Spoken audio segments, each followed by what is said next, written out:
In the 2000s, I was obsessed with artists like Mos Def, Talib Kweli, Common, Erykah Badu, Belial, The Roots, and of course, D'Angelo. They called themselves the Soulquarians.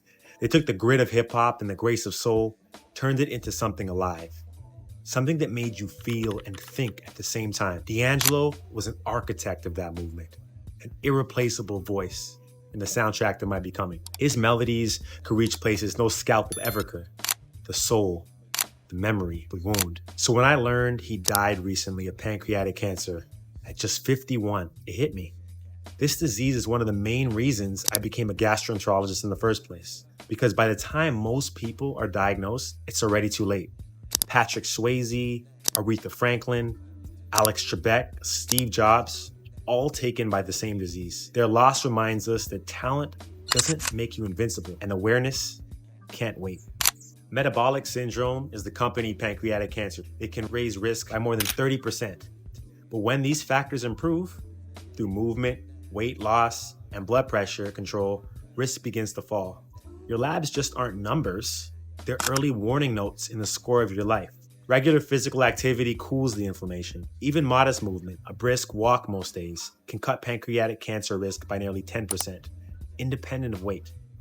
Exercise improves insulin sensitivity, balances hormones, and tells your body, hey, we're still alive. Keep building, not burning. Food can be flammable or healing. Diets heavy in red meat and processed meat. Sugary drinks, alcoholic beverages increase risk. Fruits, vegetables, whole grains, and nuts protect. Mediterranean and high-quality plant-based diets lower pancreatic risk by up to 25%. Antioxidant-rich foods like berries, citrus, leafy greens, legumes quench the oxidative sparks that turn inflammation into mutation and into cancer. Smoking remains the #1 modifiable risk factor and nearly doubles your risk. Quit today, and within 10 to 15 years, your risk nearly returns to that of a never smoker. Heavy drinking works in the same way. The more you pour, the higher the flame. A decade of abstinence can reset much of the damage. Sleep and stress aren't side notes, they're the conductors of metabolism. Chronic stress floods the body with cortisol. Late night light silences melatonin. Both shift your circadian rhythm and stoke inflammation. Guard your rhythm by getting sleep 7 to 9 hours a night. Keep nights dark, mornings bright, and your soul less hurried. Pancreatic cancer doesn't start with pain. It starts with pressure. The metabolic kind. The deep belly fat we call visceral fat isn't quiet padding. It's a chemical factory. It releases inflammatory messengers that bathe the pancreas in a silent flame. Every 10 centimeter increase in waist size raises pancreatic cancer risk by about 11%, independent of BMI. This fat surrounds, signals, and suffocates the organs that keep you alive. Reducing it isn't vanity, it's survival. When your A1C creeps up, your pancreas is whispering for help.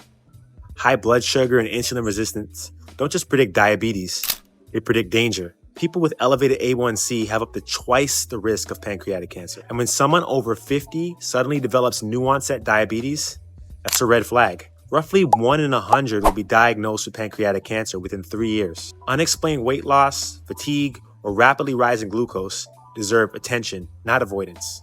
You might wonder, can I get screened? Here's the truth. For most people, routine screening isn't recommended. The test can do more harm than good.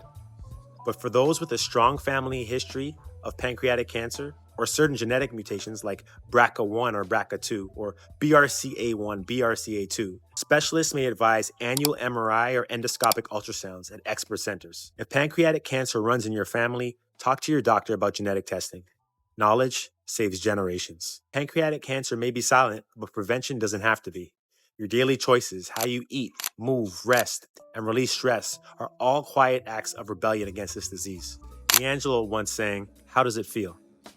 My answer now, it feels urgent. It feels sacred. It feels possible.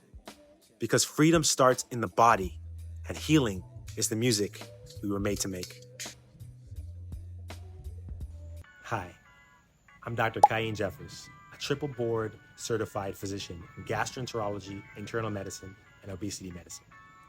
On The Wealthy Life, I share evidence-based ways to protect your gut, and your weight so you can live your most fulfilling life. If that's your goal, subscribe.